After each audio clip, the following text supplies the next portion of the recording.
Greetings and salutations, planeswalkers of the multiverse. This is Bones, the resident deck tech doctor and lore mage from Children of Alara, with our channel's first ever deck tech. And what better way to start that off than with the first commander deck I ever built around, with the commander, Sen Triplets.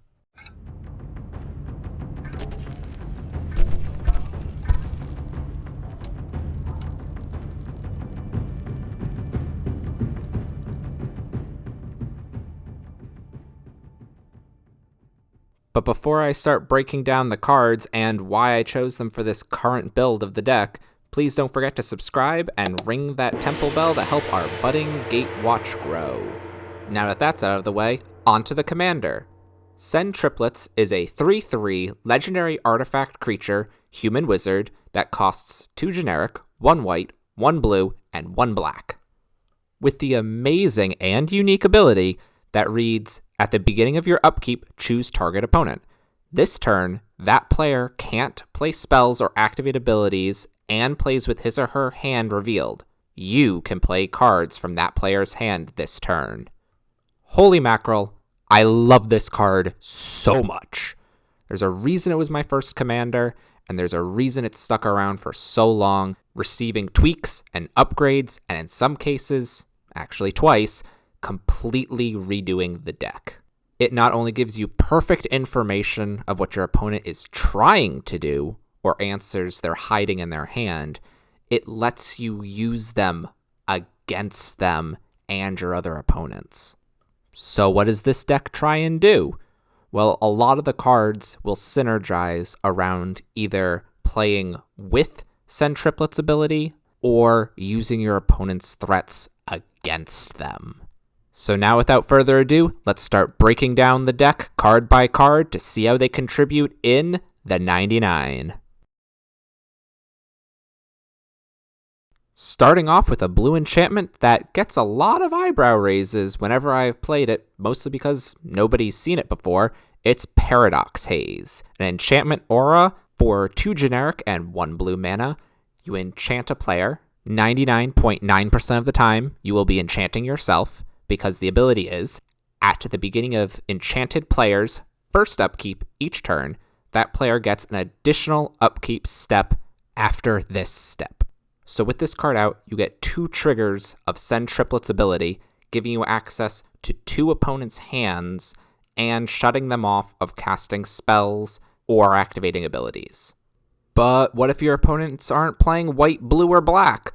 Well, Celestial Dawn is our next card that helps facilitate taking any and all cards away from our opponents and allowing us to cast them as if they were our own.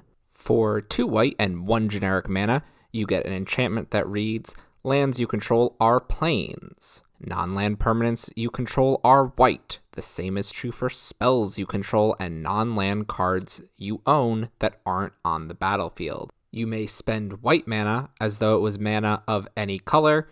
You may spend other mana only as though it were colorless mana.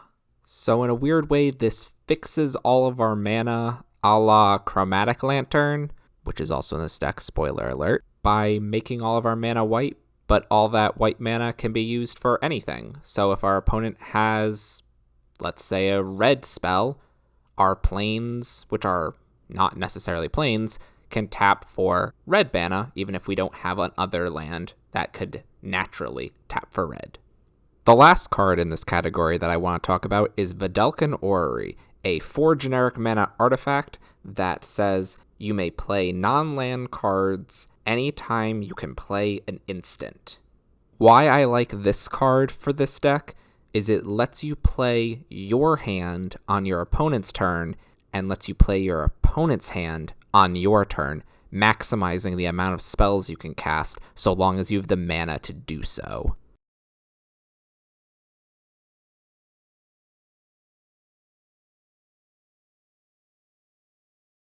The next category of cards I'd like to talk about are cloning and stealing effects, since our commander likes to steal our opponent's spells. Starting off with a clone that can be just about anything, it's Clever Impersonator. Costing a lowly 2 generic and 2 blue mana, you get a clone that can come in as a copy of any non-land permanent on the battlefield. Your opponent has a Vorninklex. You have a Vorninklex. Your opponent has a Teferi. You have a Teferi. Anything you want at the cost of just 4 mana.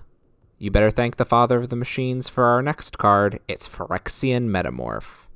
Costing 3 generic and 1 blue Phyrexian mana, meaning you can pay 1 blue mana or 2 life to reduce the cost. You get a clone that can enter the battlefield as a copy of any creature or artifact on the battlefield, except it is an artifact in addition to its other types.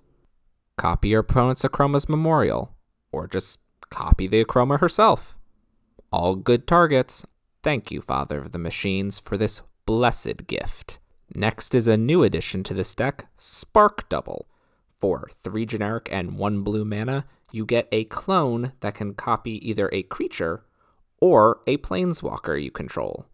But they are not legendary, and if it's a creature, it enters with an additional +1/+1 counter, or if it's a planeswalker, it enters with an additional loyalty counter. Double up on your Sen Triplets, or double up on a fun planeswalker that you have and let their abilities run rampant. Sakashima the Imposter is a reusable clone because when he enters the battlefield, he keeps his name and legendary status, meaning, once again, you can copy a legendary creature that you might want multiples of, but he also keeps an ability for 2 generic and 2 blue, coincidentally his mana cost. You can return Sakashima the Imposter to its owner's hand at the end of turn, meaning if something better comes out, whoop, he's back in your hand, and next turn you can just cast him and get a shiny new creature. Mirage Mirror was a card that when it debuted in Hour of Devastation had the commander seen in a tizzy, because for 3 generic mana, you get an artifact with the activated ability of 2 generic mana. Mirage Mirror becomes a copy of target artifact, creature, enchantment, or land until end of turn. Copy a Gaia's Cradle. Copy a Doubling Season. Any creature on the field. It can literally do it all. Also, by turning into a land, you dodge a lot of removal, meaning it sticks around and keeps changing into bigger and better things that help you win the game.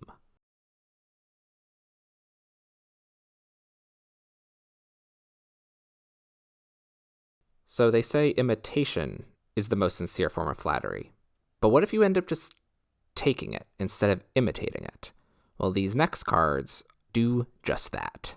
Empress Galena is an unopposing, overcosted 1/3 for 3 generic and 2 blue mana, is what I would say if she didn't have the amazing ability of tapping herself and 2 blue mana to gain control of any target legendary permanent on the battlefield. And the best part is, this effect doesn't go away at the end of turn, or if Empress Galena gets removed from play in any way. You just get to keep these cards. Until the end of the game, of course. We're not playing for ante. Marik Berit, and I'm probably pronouncing that wrong, does a similar ability. Costing 1 each of our commander's colors, white, blue, black, you get a 1/1 that doesn't untap during your untap step. So far, that's a lot of downside. But you can tap her to gain control of target creature, and if anything happens to that creature, or Marik Berit, whether she untaps by another means or is destroyed, the creature that she has enraptured for you becomes destroyed. So no matter how badly they want their creature back, they better have a reanimation spell. While very expensive at 4 generic and 3 blue mana, Blatant Thievery is an amazing card to cast against your opponents, allowing you to take 1 permanent from each of the players in the game. The card is literally a 3-for-1. But what if you wanted to take something shiny and cool, and your opponent either discarded it or it was destroyed by some other means?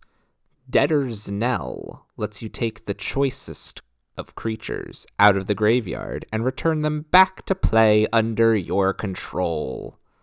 Another slightly expensive card at 4 generic mana and 3 hybrid white-black mana, you have an enchantment that at the beginning of each of your upkeeps, another great card to go with Paradox Haze, put target creature from a graveyard, not just your graveyard, a graveyard, into play under your control. But why stop at creatures? One of my favorite cards is Memory Plunder. 4 black-blue hybrid mana. It's an instant that lets you play an instant or sorcery card out of an opponent's graveyard without paying its mana cost. The sneaky part about Memory Plunder is you ignore most timing restrictions, such as casting a sorcery at instant speed, because you resolve the card as part of Memory Plunder's resolution. So yes, I would very much like to cast an instant speed end of turn board wipe that was very inopportune for me, now that it's very inopportune for you, because, like the flavor text reads, vengeance is the echo of the victim's own crime.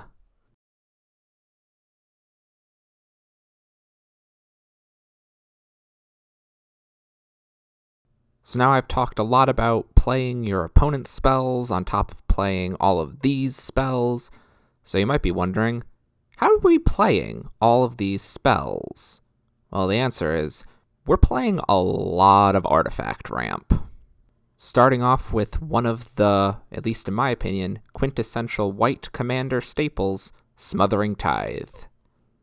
An enchantment for 3 generic and 1 white that reads, whenever an opponent draws a card, looking at you blue players, that player may pay 2. If that player does not, you create a colorless treasure token. For those who don't know, treasures can be tapped and sacrificed to add 1 mana of any color of mana to your mana pool. So either this ramps you and fixes all of your color problems, or all of your opponents are down 2 mana every single time it's their turn. A win-win in my book. Chromatic Lantern is a staple in any multicolored commander deck, so it's in this one too, giving all of your lands the ability to tap for any color of mana, while being able to tap for any color of mana on its own. A steal for 3 mana, if you ask me. Another 3 mana artifact that we're running is Spectral Spotlight, being able to tap, choosing a player, and giving that player any color of mana that he or she chooses. Good for a political tool, or just fixing our own mana to let us play our opponent's spells. An ability so nice, we play it thrice, it's Darksteel Ignite, another 3 mana rock that taps for any color of mana, but this one's indestructible. It's got that stay-in power. Felwar Stone looks like it was perfectly designed to facilitate shenanigans with Sen Triplets for the low cost of 2 mana, with the ability to tap and add 1 mana of 1 color that could be produced by a land our opponents control. Gilded Lotus is the most expensive mana rock that we are running, but it also has one of the biggest payouts. At 5 mana, it taps to add 3 mana of 1 color to our mana pool, allowing for big splashy plays that might not necessarily be in our color identity. Next, we're running the 3 signets of our color identity, Dimir, Azorius, and Orzhov, as well as Talisman of Dominance to round out our 2 mana artifact ramp slots. I might add the other ones at some point, but right now I have a lot of ramp, so I think this might be good enough. Mana Crypt, Mana Vault, and Soul Ring are my colorless mana ramp that are all very cheap and very efficient at just expediting getting Sen Triplets out and starting to strip away resources from our opponent. Some have a little bit of a downside, like Mana Crypt possibly dealing you 3 damage, but when you have 40 life, that doesn't matter. The value that it provides is just so much more important. Bridging the gap between ramp and our next topic is everybody's favorite sad robot, Solemn Simulacrum. Being able to ramp you a basic land when it enters the battlefield and drawing you a card when it dies for the low cost of 4 mana, this should be another one of those possible auto-includes in almost any EDH deck.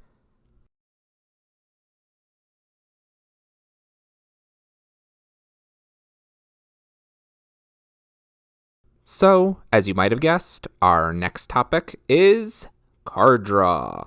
because even though we have access to all of our opponent's hands once a turn, we might not have Sen Triplets, and let's be honest, we like playing with our own cards at the same time. Rhystic Study, just like Smothering Tithe, will either give us additional resources whenever our opponent does something, or deny them extra mana to keep playing cards on their turn.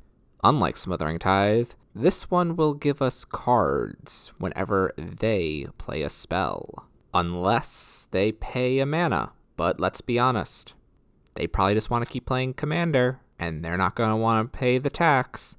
Pro play, always pay the tax.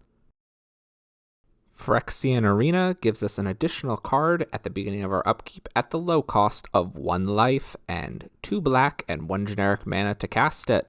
1 life is nothing to get an additional card. I will pay 1 life for 1 card any day of the week. Consecrated Sphinx is another gift from our Phyrexian overlords. A large 4/6 flying Sphinx for 4 generic and 2 blue that lets us draw 2 cards anytime an opponent draws 1 card, constantly having card advantage over all of our opponents. But what if we're starting to get ganged up on because we're taking all of the cards from our opponents? Well, Sphinx's Revelation is there to grant you both resources in the form of life and cards. An instant for 2 blue, 1 white, and X. You will gain X life. You draw X cards. Refill that hand. Replenish that life.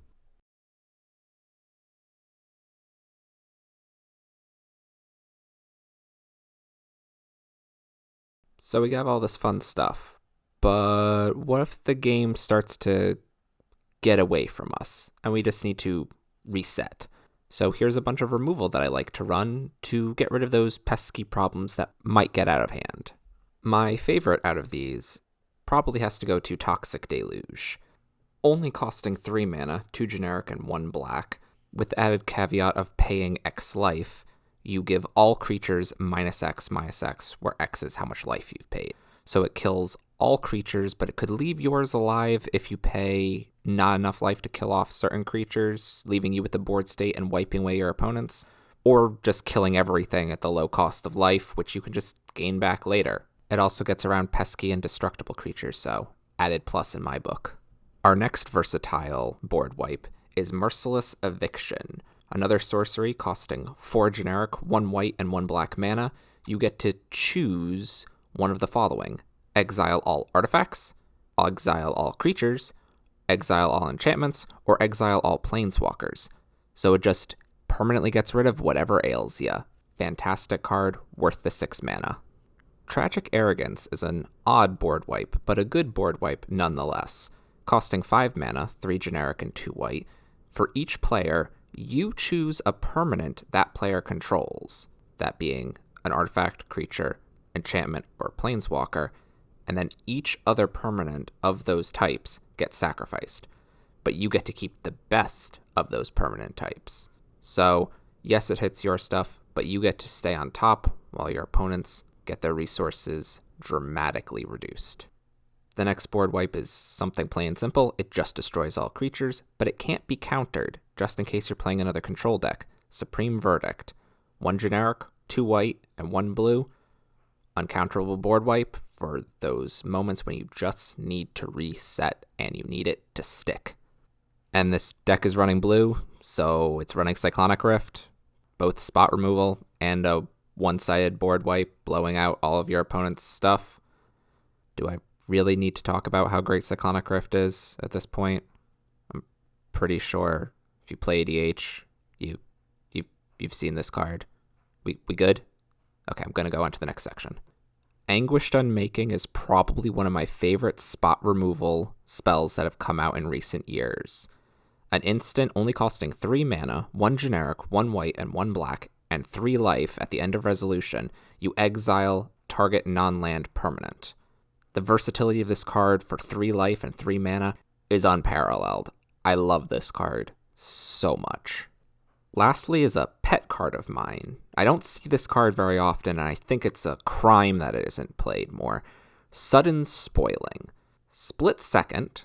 So long as it's on the stack, players can't interact with it, so it can't be countered, people can't give their stuff protection, or what have you. And creatures target player controls become 0/2s and lose all abilities till end of turn. Write that down, write that down! Very useful if someone's trying to alpha swing you out of the game. You make their stuff small, you pick off a few key pieces, and then you stay in the game because they're 0/2s. It can also be very political. One of your opponents has an Avacyn and is running rampant, and somebody has a board wipe. Tell them to cast that board wipe. You'll take care of it. They cast the board wipe. Sudden Spoiling on the stack. They can't respond to anything anymore. That Avacyn is now just a 0/2. No flying, no indestructible. All their permanents, not indestructible. Boards reset. Good teamwork.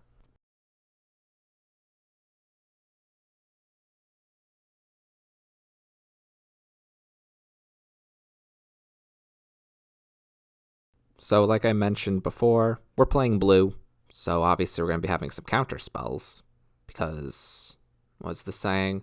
Prevention is better than a cure. Don't have to use removal on something if it never actually sticks around. So starting off with another one of my favorite cards that have been printed in the last couple of years, Disallow, because it's a counter spell and a Stifle stapled together. I always want to run Stifle in my decks, but it always ends up getting cut because it's just so narrow. But Disallow, for 3 mana, 2 blue, 1 generic, it counters target spell, activated ability, or triggered ability. That's pretty much all the abilities. It does everything. The card's amazing.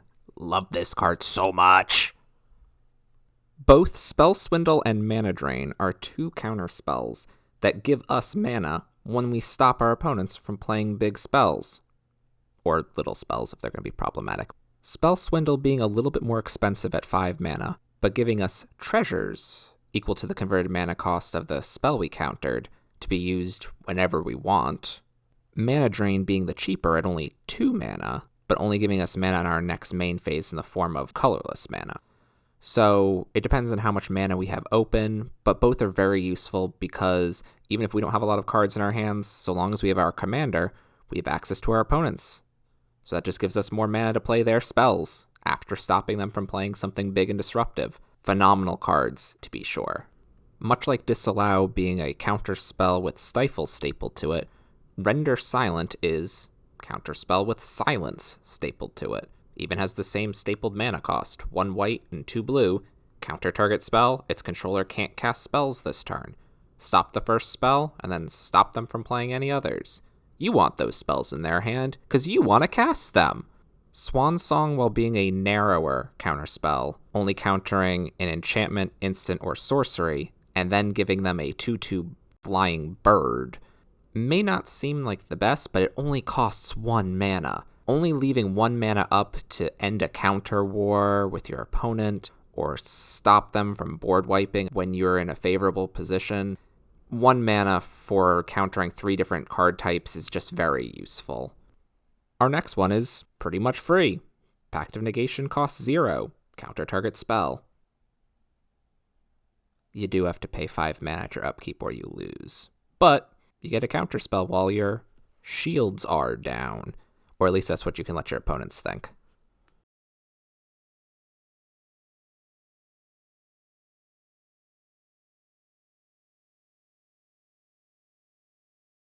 Our next couple of cards help us put cards back in our opponent's hands so that we may better use them.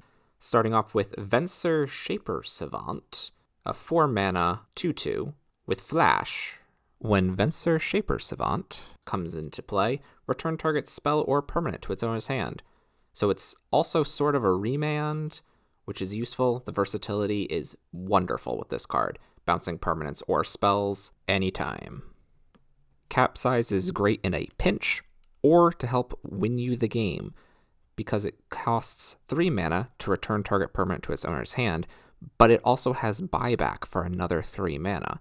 So if you have a bunch of mana, you can just start bouncing every last card back to your opponent's hand and either then taking them or just win the game since they have nothing left on the field.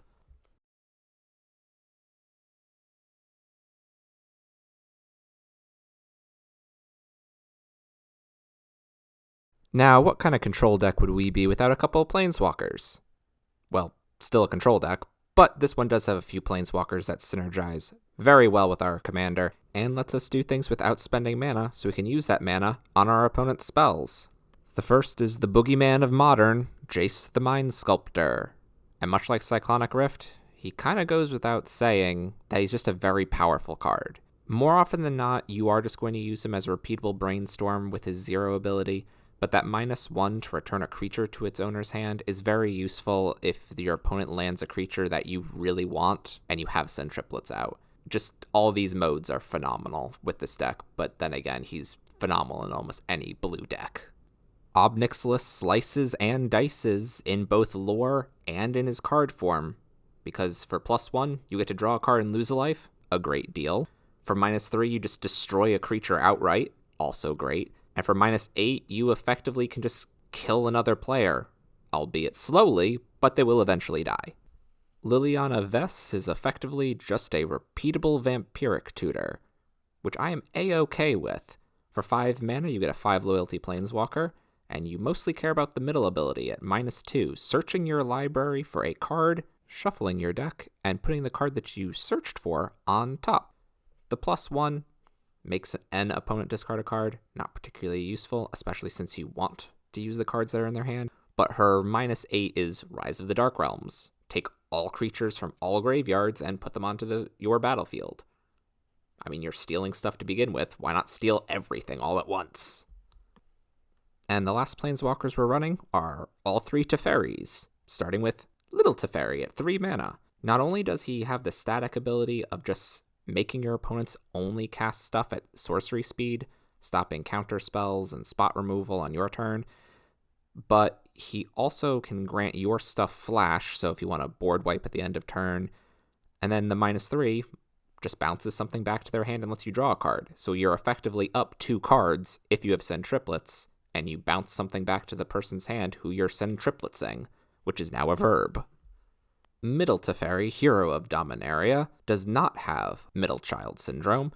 +1 drawing you a card and untapping your mana, play something from your opponent's hand, have something that has flash or a counterspell, and then still be able to have that mana up. His middle ability tucks a permanent, 3rd from the top, so you can get rid of a troublesome permanent or save it for later so you can cast it with Sen Triplets. And then -8, you win the game.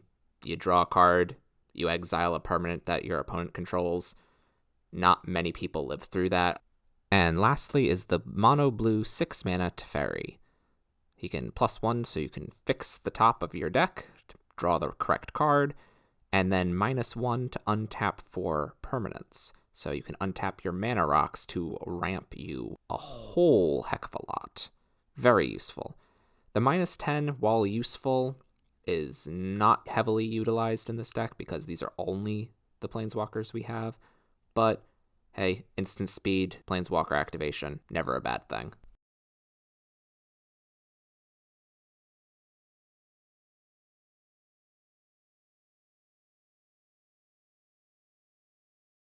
These next cards help keep us alive because, let's be honest, we're going to draw a lot of hate. Propaganda and Ghostly Prison are effectively the same cards, just one's blue, one's white, taxing our opponent for 2 mana each time they try to attack us with a creature. Just a little bit of dissuasion to look elsewhere to send your forces.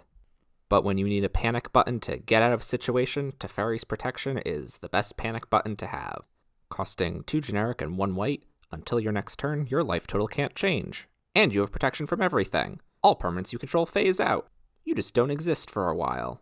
Very, very useful if everybody sets their sights on you because you're about to win, but you really want to win.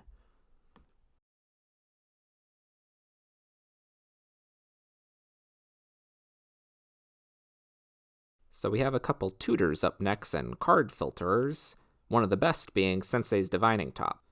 I know Sensei's Divining Top gets a lot of grumbling from Commander players because it can slow a game down, but you gotta top responsibly. Demonic Tutor being one of the best tutors in the game, for 2 mana, search your library for any card and put it into your hand. I have nothing witty to say about that, that's just amazing. Vampiric Tutor only costs 1 black mana, And at instant speed, you get to search your library for a card, shuffle your deck, put that card on top, and lose 2 life. End of your opponent's turn, get that card that is the silver bullet to get you out of the jam after all of your opponents have gone. Mystical Tutor does a fair impersonation of Vampiric Tutor, but searching for instants and sorceries. But let's be honest, more often than not, to get you out of a jam, you need an instant or sorcery. Either a counter spell for protection, because you're about to go off, a board wipe to reset the board. Pretty useful nonetheless. Also, it only costs 1 blue mana.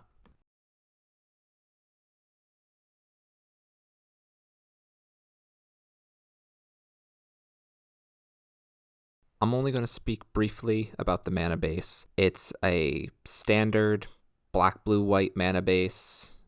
Cards will be shown here, but you really want to focus on mana that could tap for any color. City of Brass, your Mana Confluence, Exotic Orchard, Forbidden Orchard, all of those. Those are the most important because if you don't have a way to tap for any color of mana, you don't get access to every card in your opponent's hand. And we can't have that now, can we? But there are 2 more slots to talk about.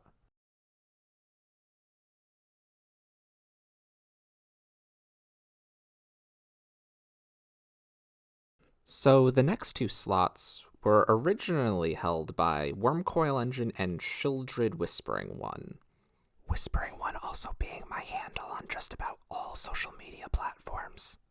Very, very powerful cards in their own right, but not really clicking with the deck. So after some brewing, I ended up deciding to go with Treachery and Bribery, which are currently in the mail and on their way from TCG Player, to be new additions to the deck, because they both do what my commander wants to do, which is play with my opponent's cards, and they're very, very good at that.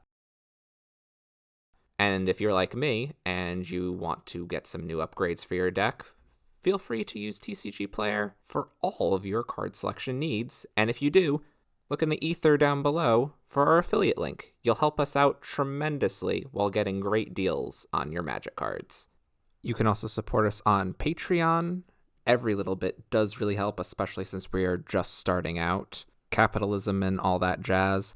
And there's a tier where you can submit a deck list that you're working on, and I can help you out. Help with the card selection, narrow down some choices, whatever you're looking for. Or I can just tout about how great your deck is if there's nothing that needs to be improved upon it. Or if you don't want me to improve upon it and just want me to say what I think about it, I'm always down to look at new brews. I'll leave you all with some free deck building advice. You take out the bad cards, you put in the good cards. I've been Bones with Children of Alara, and I will see you at the beginning of the next end step.